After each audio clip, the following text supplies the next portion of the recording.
সম্মানিত দর্শক শ্রোতা, আসসালামু আলাইকুম। চলুন আমরা শিখে নেই আল্লাহর নবী হজরত মুসা আলাইহিস সালাম যে দোয়ার বরকতে উত্তম চাকরি ও উত্তম স্ত্রী লাভ করেছিলেন এবং নিরাপদ আশ্রয় লাভ করেছিলেন। আর তা হলো সূরা কসসের ২৪ নং আয়াত। আমি বলে দিচ্ছি, রব্বি ইন্নী লিমা আনজালতা ইলাইয়া মিন খাইরিন ফাকির।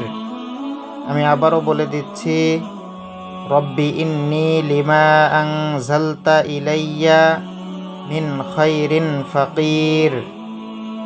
দোয়াটির অর্থ, হে আমার পালনকর্তা, তুমি আমার প্রতি যে অনুগ্রহ পাঠাবে আমি তার মুখাপেক্ষী। আল্লাহ রব্বুল আলামিন আমাদের সকলকে ছোট্ট এ দোয়াটি মুখস্থ করে বেশি বেশি পাঠ করার তৌফিক দান করুন। আল্লাহ রব্বুল আলামিন আমাদের সকলের মনের আশাকে পূরণ করুন। সকলেই বলি আমিন।